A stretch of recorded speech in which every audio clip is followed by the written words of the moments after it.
Good day. It's Friday Eve. Welcome into First Take. Thank you so much for spending part of your day here with us. Molly Karam in Bristol. Your boys are in New Orleans with all that good food ahead of Sunday's NBA All-Star Game. Hi, guys. What's up? What's up? Molly. Good morning. How y'all doing? Good. A lot to get into. Today? And you both know where we're starting, right? Let's do it.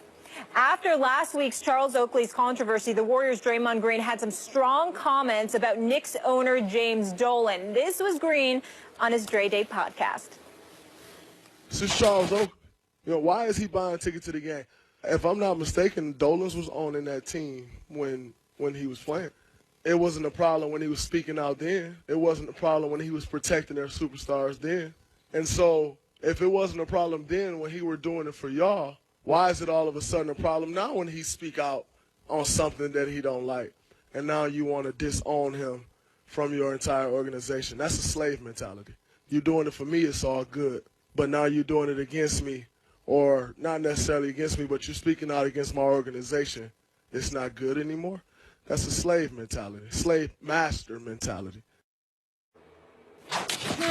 All right, there's that. Draymond not mincing words. Stephen A., what's your reaction to Green using the slavery comparison? I thought it was excessive, I thought it was uncalled for, and I thought it was unnecessary. And you're listening to a huge, huge fan of Draymond Green. He could be on my team any day of the week. He's a great person. He's a great warrior. And I'm not talking about the Golden State Warriors. I'm talking about he's a fighter on the basketball court. He played for my favorite coach in all of college basketball, which is Tom Izzo. But I thought he was a bit excessive here. If he had pointed to Charles Oakley being physically removed from the arena as cause for him to get to that point, I could understand that. But he was simply talking about Charles Oakley saying things that were deemed as insulting to the Knicks organization, and James Dolan responding by wanting him removed from the arena. The fact of the matter is that you've got to know the history of Charles Oakley and the history of James Dolan. James Dolan is inept. He is not a great owner at all. He's great at making money, but winning is not his forte. If you want to win, you don't want James Dolan as the owner of your basketball team. The facts prove as much. But the facts also prove that he employs an abundance of African Americans within Madison Square Garden. He always has. The facts prove that Charles Oakley, a good dude, somebody that I've known for 20 years, has never been shy about saying whatever it is that he feels about the Knicks organization, because he's appalled that they've struggled so much and so miserably. Not to mention the fact that James Dolan didn't really take over until 1999. Charles Oakley was there from 88 to 98. Dolan was a part of the Knicks, but it was James Dolan's father who had presided over Madison Square Garden along with others. And it was during the Dave Checkett's era, which included Pat Riley, and then after that, Jeff Van Gundy. Ernie Grunfeld, now the president of basketball operations in Washington, was there and presiding over the New York Knicks as a GM at the time. So the organization was vastly different at that time that Oakley was there than it has been under the James Dolan regime. So you got to remember that James Dolan literally met and sat down with Charles Oakley for the first time ever just the other day in the commissioner's office. You take all of those things into consideration, and you're Charles Oakley on the record really wanting to be a part of the Knick fabric and the Knick family and what have you.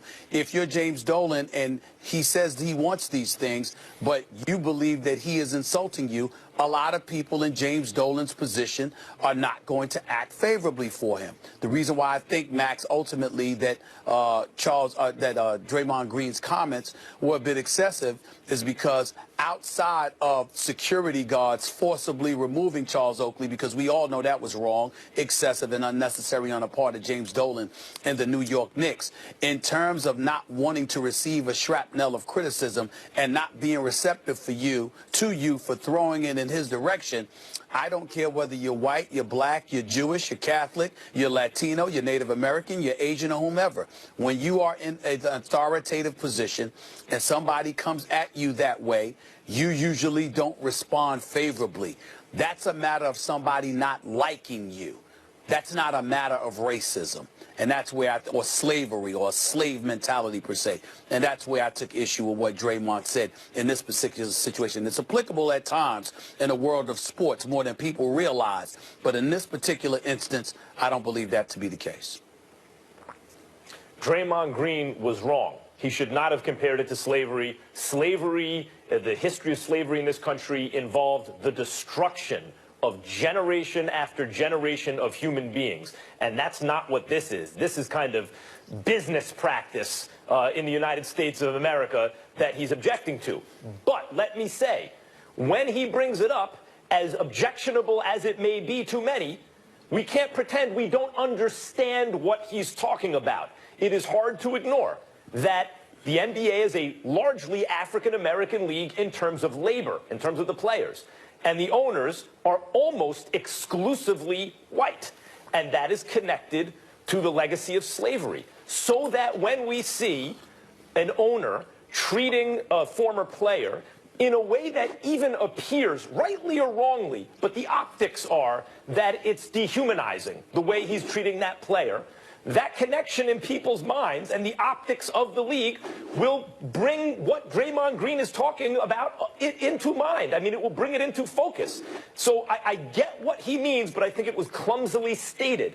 Because anytime you compare anything to the institution of slavery and the reverberations since, you're kind of discrediting or not really properly respecting the suffering of and the human catastrophe that was the institution of slavery in the United States. And by the way, I know what it sounds like for a white guy on TV to be saying that about an African-American player who does have a point to make. Nevertheless, I think he was wrong to compare it to slavery, at least, or a slave owner's mentality. At least it was clumsily stated. It needed to be articulated better, I think, Stephen A.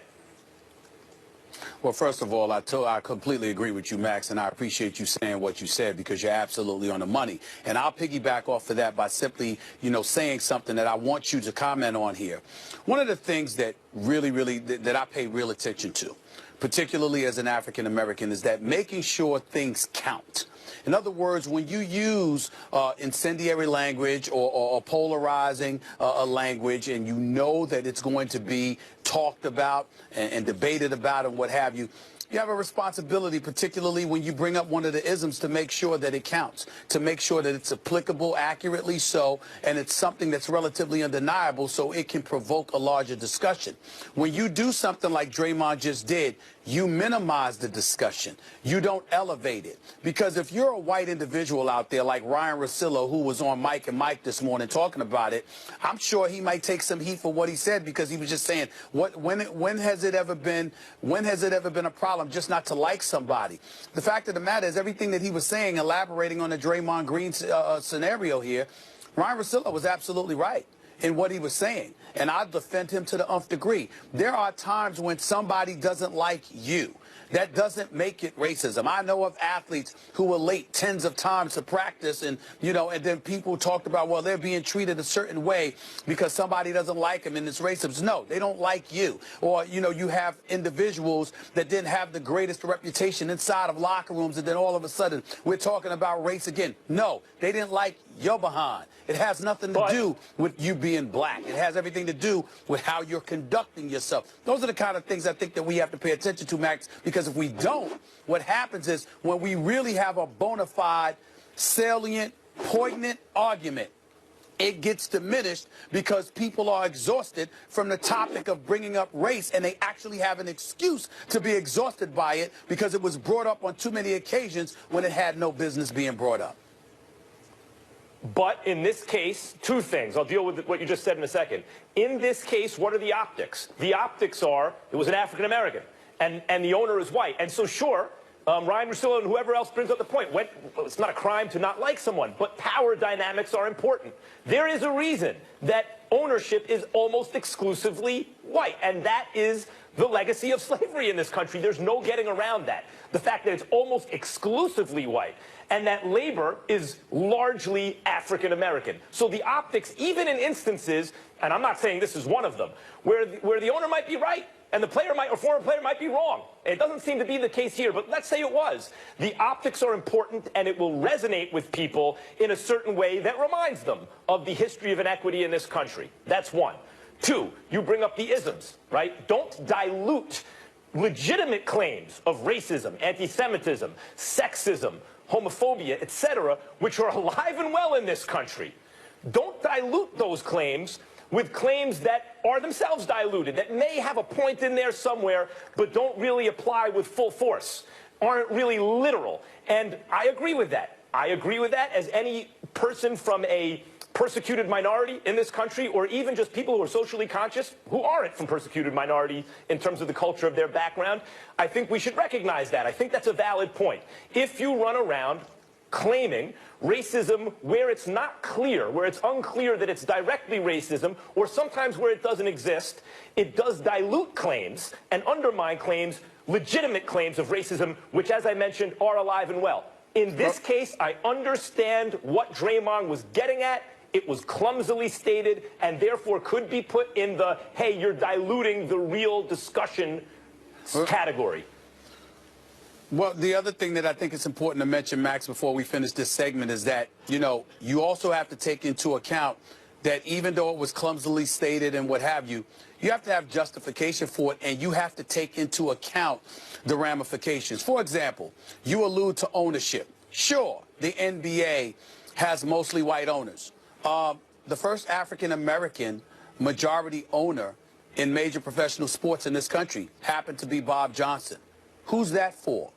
The Charlotte Bobcats, now the Charlotte Hornets, who, by the way, is in the National Basketball Association. The majority owner of the Charlotte Hornets right now is who, Max Kellerman? It would happen to be Michael Jordan. When you look at, all right, do you see an African-American owner in Major League Baseball?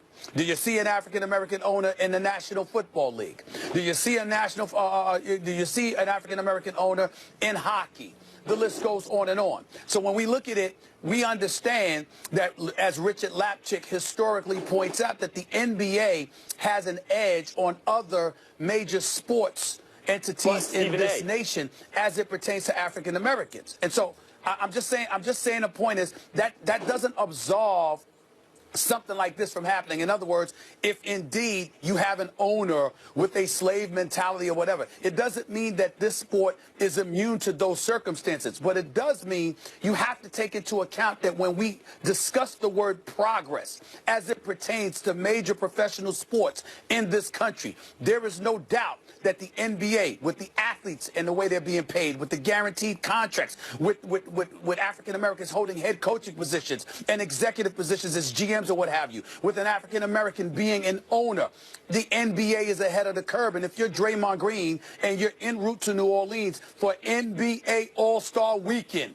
and you bring this up on the eve of that, how are you looking out for the brand that has clearly help facilitate you being where you are today? These are the kind of things you have to take into consideration. I think it's instructive, though, that it's celebrated that there's one African-American owner in the NBA, which was largely perceived for most of its history as the African-American sport among the major sports. And the reason for that is wealth is concentrated with white people. And those social networks then reinforce who owns what, especially in major leagues. And so, therefore, again, I appreciate the gist of what Draymond is saying. The optics are important. The power dynamics are important. But in this case, though that resonates with it, and it's connected to the history of this country, in this case, what I believe actually happened was a powerful business owner treated a former laborer shabbily. And yes, there's the optics of race involved, but it's really a criticism in this moment, I think, of business more than the legacy of slavery. Well said, Max. Let's take this conversation in a different direction, because that's not all Draymond was in the news for. So he was ejected late in the first half of Wednesday's 109-86 win over the Kings after drawing a pair of technical fouls for arguing. Green was called for a shooting foul on All-Star DeMarcus Cousins with 35 seconds remaining in the half. He drew a technical for his